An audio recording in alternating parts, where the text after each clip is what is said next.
Alright, hi there, my name is Josiah's Dos Mulele. Josiah's is Hebrew, Dos is Portuguese, Mulele is Tswana, so I'm here for everybody.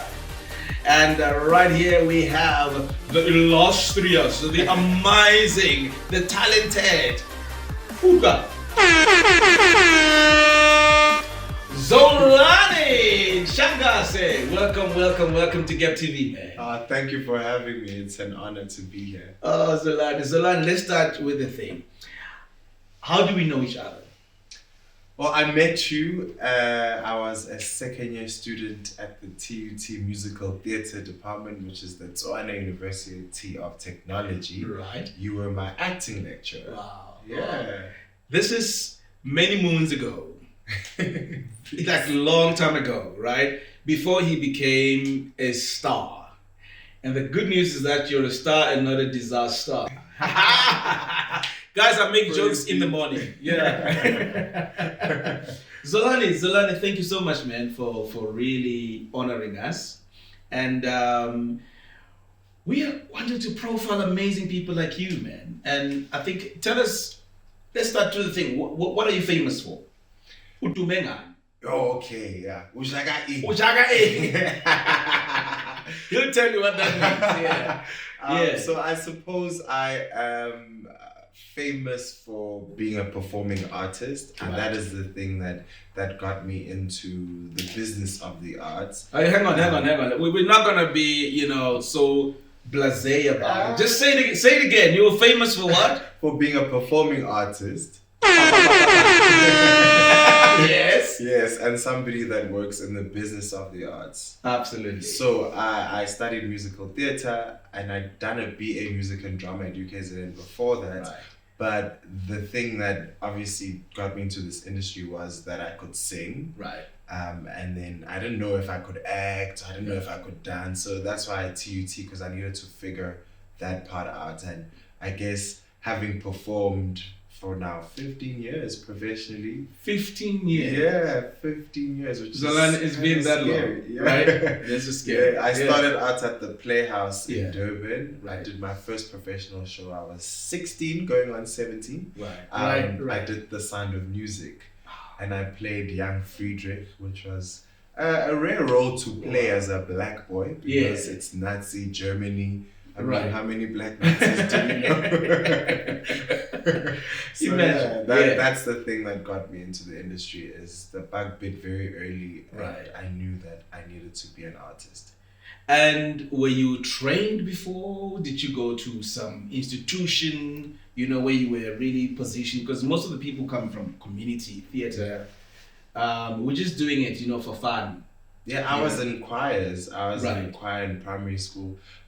We cleaned so many trophies because we'd always win every big competition. I went to Siamu Primary School in Pietermaritzburg, Ekaluza, Elokshini. Wow. So growing up there, my mom was a singer as well. Right. And I didn't live with my mom. And the only time I would get to see my mom is when I had school competitions. Wow. So that would be the moment, it's so excited. I remember my mom saying that I'd be so distracted in the actual performance because I'm looking for her in the audience, like, where is she?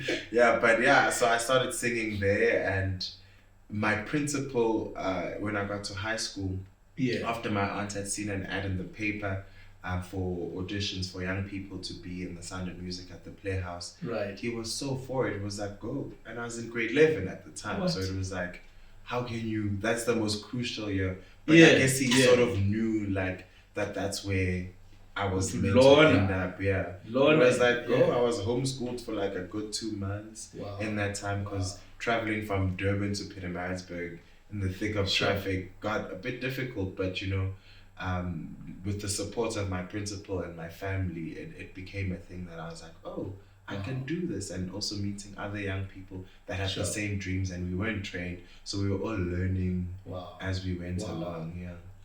I mean, you're bringing a very important point here about study, right? I want to find out, were you at that time realizing that this thing you can study for? I'll give you my back history. I never knew we could study for the arts. Yeah. Right? Growing up in community theatre, we just You just wake up, we are actor, And when I was told you can actually study for this, I thought, do you think it's necessary to study this thing? I think it's absolutely necessary. Yeah. I'll give you an example. So when I got to TUT, I'd been doing auditions like the previous year. Right. I remember Mamma Mia was auditioning at the time. And I remember walking into the room and, owning the singing bit of it. Right. Then we had to dance. Right. Then we had to act. Then things started going sideways, Yeah. Then the confidence dips a little bit. Yeah. And I remember leaving that audition defeated, and then Sure. The producer, Hazel Feldman, found me at Monte Casino around, and she's like, there's something about you that I like, but I don't think you're right for this show, but there will be a show. Wow. And I was like, well, you don't believe people when they say things like that. It's like, she's probably just being kind. Yeah. Then I got into TUT. And in that year, in my first year, they actually asked me to audition for Dreamgirls. They were like, Hazel would like to see you for Dreamgirls. Wow. And I thought, this is my chance. I'm leaving. And then I sat back remembering that audition that I went through where I couldn't dance. And I knew Dreamgirls will definitely have to dance. You'll definitely have to do all these things where you have to function as a triple threat performer. Yeah. And I opted to study. And that choice, I think, was the best choice I could have ever made. So you don't regret? No, not at all. Yeah. And I mean, the show was cancelled. They were meant to run Joburg, Cape Town, and all. They only did Joburg. So I could have left studying for a show that didn't even last, Sure. So it was just a clue into the training. Training helps you gain confidence. Training helps you stand, as your best in front of people. Yeah. But it also sets you apart from people that aren't trained, because all of a sudden there's sheet music and then you don't know how to read that. And when I was at TUT, I thought jazz was, jazz music. Yeah. Guys, it was jazz dance. I was like, I didn't even know there was a style of dance called jazz. So, and you learn these things, Wow. Yeah. Wow. So studying is very, very crucial. How long did it take you to study at TUT?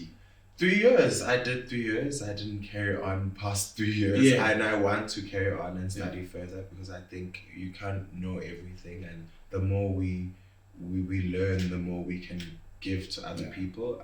Because a part of me wants to teach, not necessarily maybe being a teacher per se, but like to lecture in, workshops and do seminars and things like that.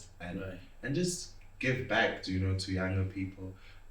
But yeah, for me, it was 3 years, 3 incredible years, which I think it could have been 6 years, because I was studying 3 disciplines, which is singing, acting, and dancing, and all those 3 you can study as individual, subjects or in individual courses. So for me, it was important to give my best while I was there, because I knew I wouldn't get that time back. And I was also at the point where I was like, this has to be it. I was like, this has to work. Like, it can't not work. It has to work, So take me back in time when you started out on the first day of the auditions, and how you heard about TUT and how you stepped in. What was it like? That day was stress. Firstly, I was in Pretoria. I'd never been to Pretoria before. Right. And I'd lied to my family saying that I'd gotten a scholarship already. Meanwhile, I'm still going to audition, but I had to give them something for them to be okay with, like letting someone who's never traveled on their own in a bus to Pretoria. So you took a bus? I took a bus to Pretoria, and luckily my best friend, our viewers' family, had moved to Pretoria in Linwood. Right. And they said, you can stay with us until you find your feet. And so I had like somewhat of a family there. Right.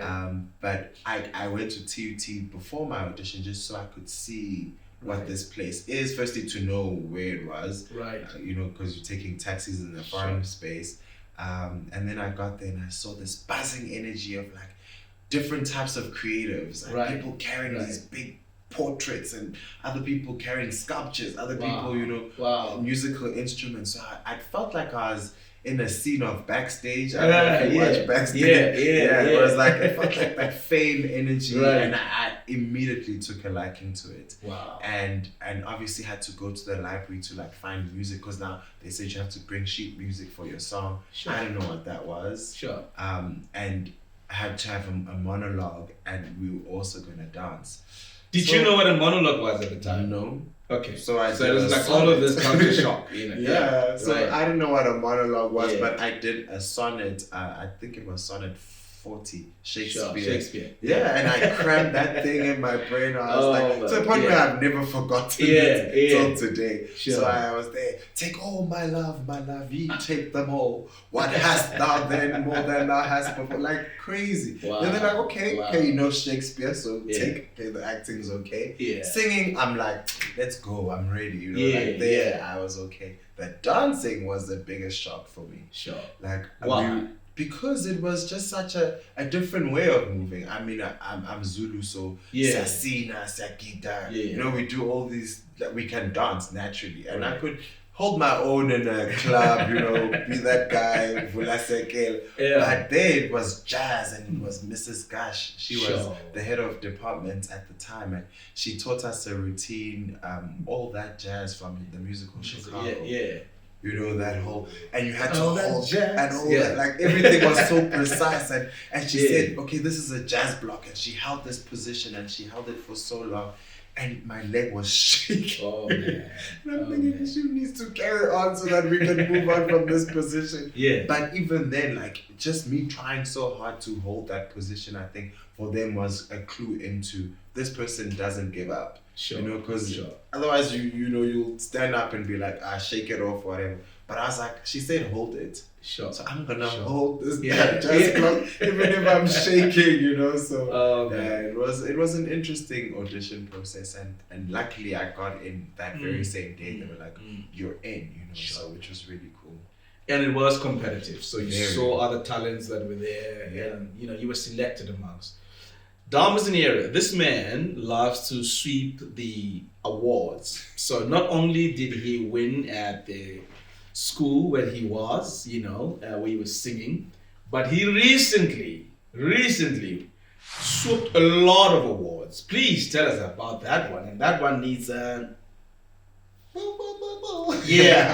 absolutely. So I produced a production called Hlaganyana. It's a new musical based on a folkloric story of the tales of a trickster, this trickster boy Hlaganyana.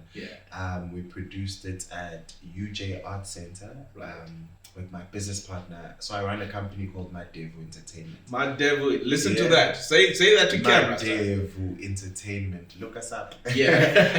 So we during COVID we developed the show online.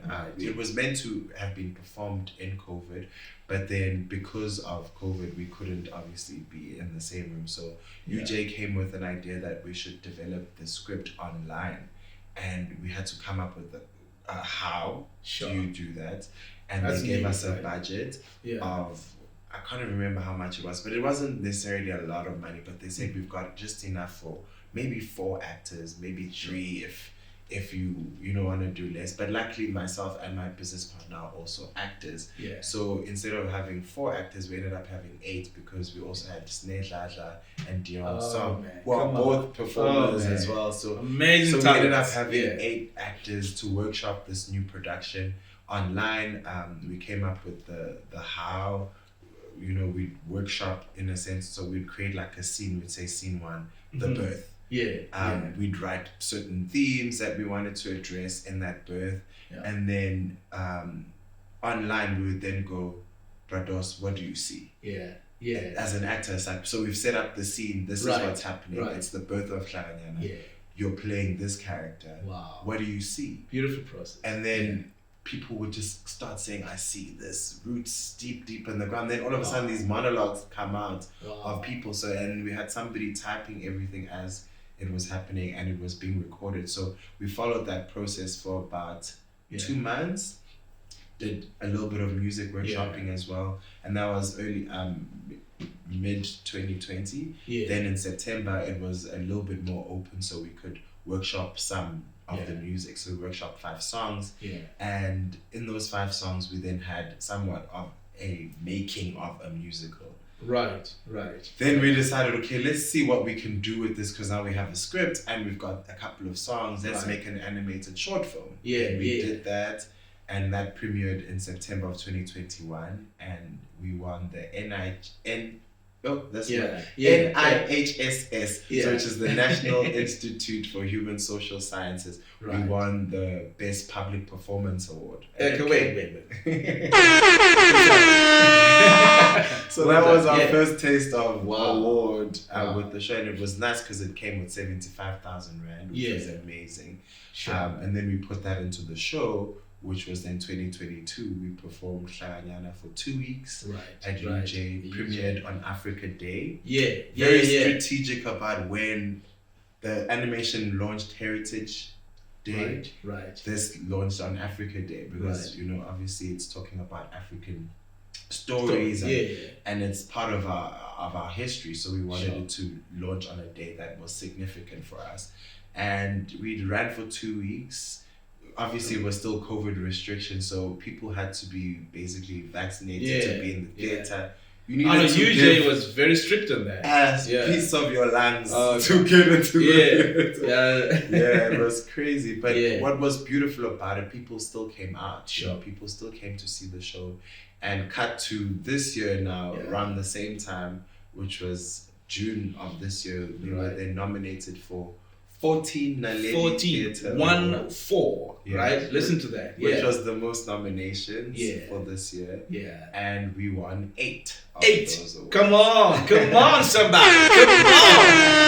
No, I mean, I was there. Guys, it was now a joke, right? Every time they just, and the winner is... And the winner is, I'm like, okay, let's just sit down because we know who's won, right? Let's take a moment and see some of those moments that happened on the night. This is time, you want the ball now.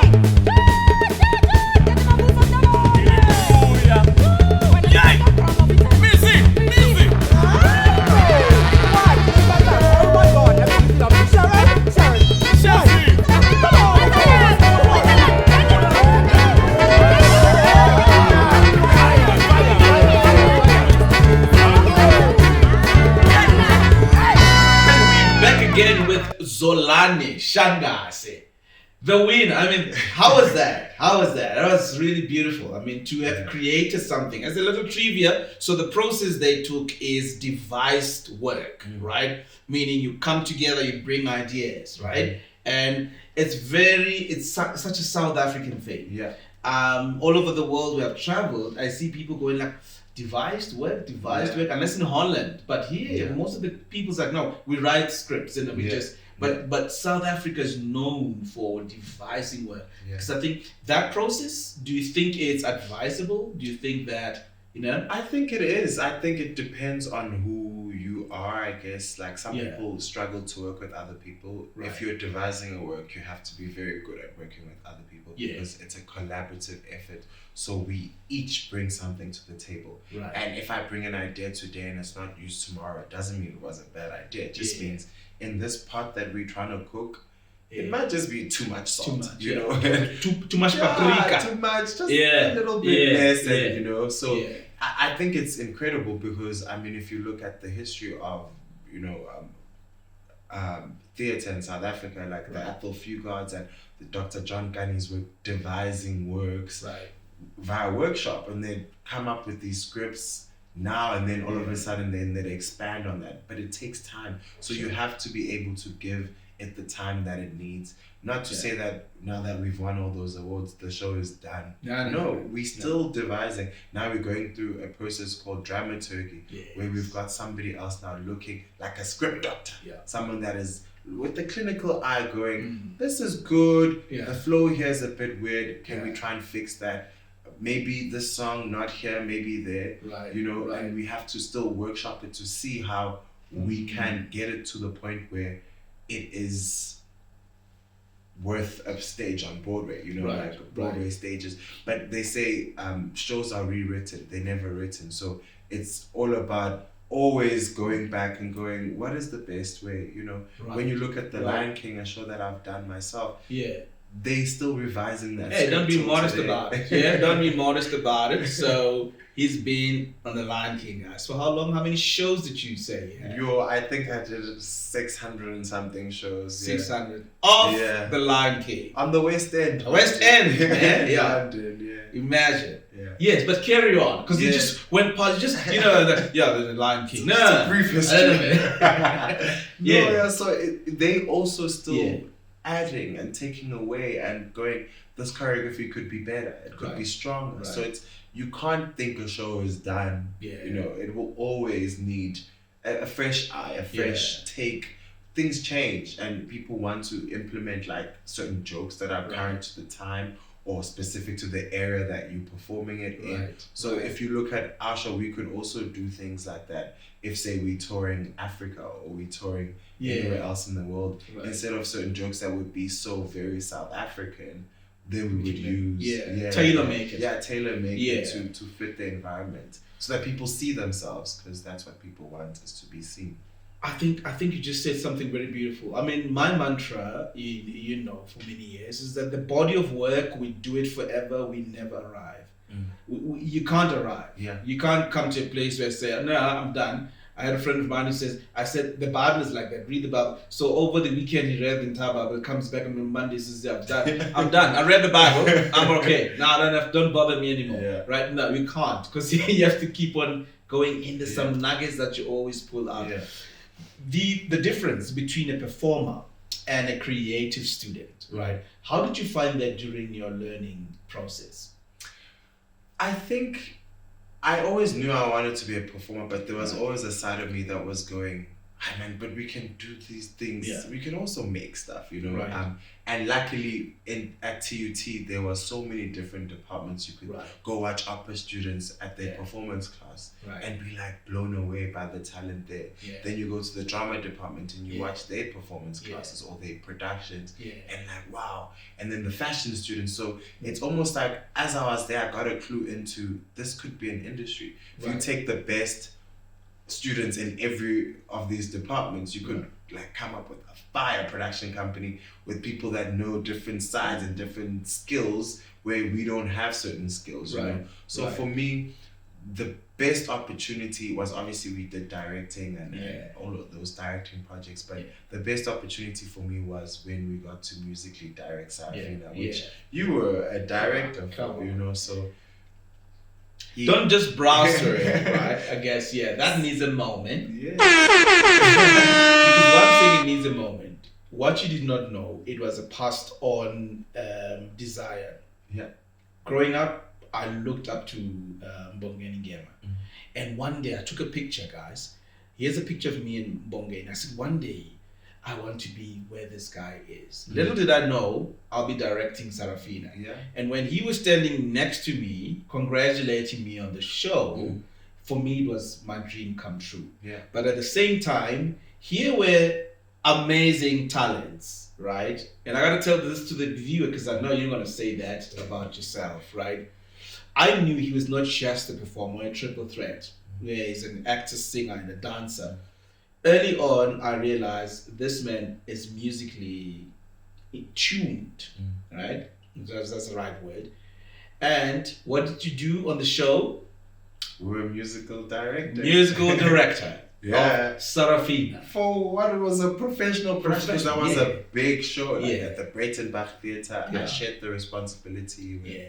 Michael really. Letemba. Yeah. And he took half of the songs, I took the other half. Right. But I also was in the show playing Stimela, which Yes. then he became the band leader for the actual production. Yeah. Which was incredible because then it taught me patience. Right. Having to teach, because we did Sarafina in black and white, so Right, there yeah. were white people and there Yeah. were black people, Yeah. white students, so we had to teach word for word.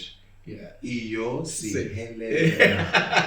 And it takes as long as it needs to take, you know. Or siyalila sichaba, you know, like things that I couldn't even pronounce certain words. Yeah. But I was learning with them. Yeah. And I had to go do my homework because I'm Zulu, so some of the language for me was so different. Yeah. But I had to like learn and be able to pass that knowledge on to people that wouldn't necessarily be able to speak it. Yeah. What stands out for me with what Zolani did, I remember the moment when we had to do the part where we're swearing, right? And because we must remember kind of balance between this is an institution of learning and you know, but in the real Sarafina, there was real swearing. But how he twisted that, there's a word in Zulu which I won't say, but this is how he turned it into isende lendlela esazehamba, right? Meaning he switched the swear word. Those who know Zulu know that I've just, you know, what I've just done there. He ended up like, it's like, it's still a long way for, right? So that for me stood out for me. Behind us here is the pictures of Sarafina in black and white. Ooh. So we're still holding it on because it's dear to our hearts. And it was an amazing collaboration. Yeah. I always love to see talent. And I saw you, Michael, and the rest of the other guys, not just as a performers. And I saw that there's a huge need into the market. Where to from here? I mean, you've learned now, you know, to create stuff. Yeah. Did this work help you? I mean, the process of testing out the work whilst you're still studying, did that process really help you? And then the second question, where to from here? It definitely did help because you have the safety of the institution when you're still studying, so you can't really fail. You know, you have to fail and fail forward. You know, and I think I was never happy with any of the directing projects I did because I was such a perfectionist in my mind. I was like, yo, I'm not getting it right, you know, and I wanted more. And you know, for me, if I like gotten A's for my directing projects, then I would have been worried or would have had like a big head to think, oh, I'm amazing. But the fact that it was always just like 60, 67, it was saying that there's still work to be done. But for me, that's a good enough, you know, a mark to get, because if you're getting hundreds, then wow, it's either you're amazing, like, and kudos to you. But the more we fail, the more we try, the more we have to get up and pick ourselves up and do it again.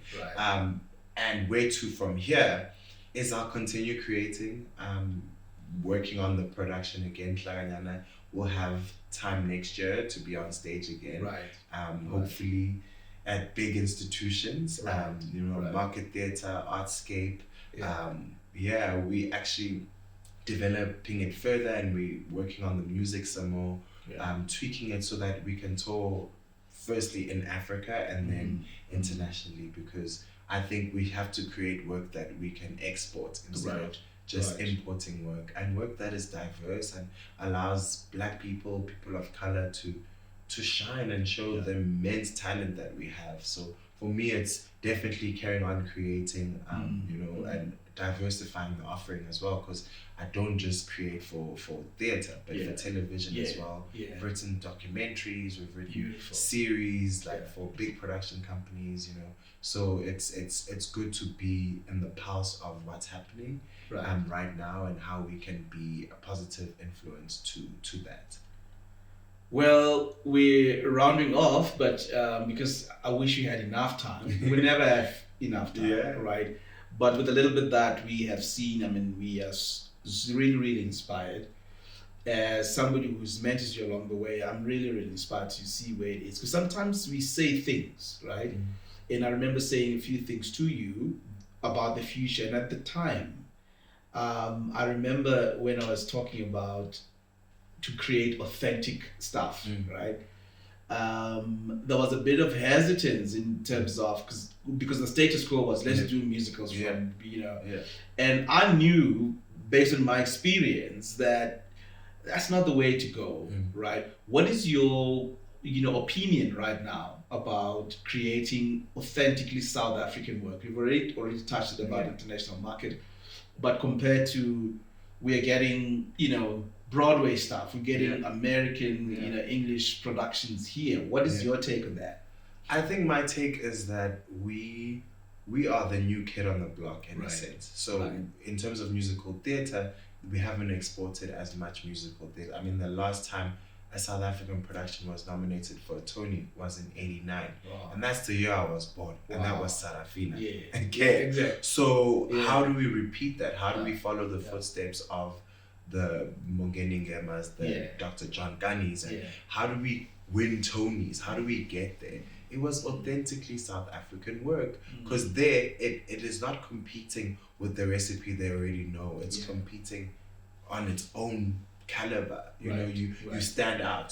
You are showing them who you are. Right. Firstly, you giving them a glimpse into your culture. You're giving Right. them a glimpse into the talent that we have as Africans.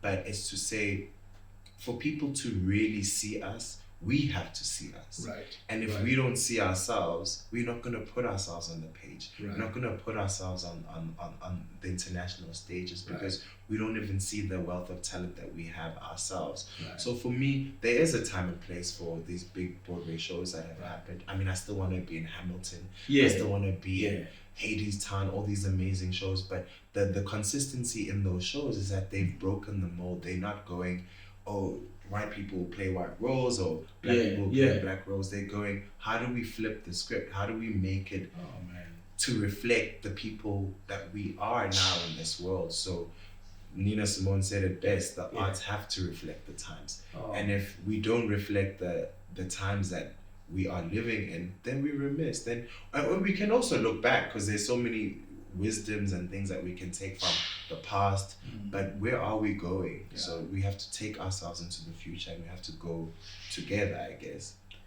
Wow, man, this is like wealth of wisdom. I'm sitting here and I'm like, but ukuzala uzelu, right? Yeah. I'm learning so much. So- You know, listening to you, and I'm really inspired, Zolani. And I keep on saying, you know, I see the world is just waiting for you, you know, and I see great things coming.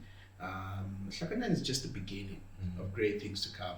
And I believe that with a collaborative effort, things are going to happen. Yeah. Right. We were talking about it on our way here, how especially black directors and black creatives needs to come together. Yeah. Right.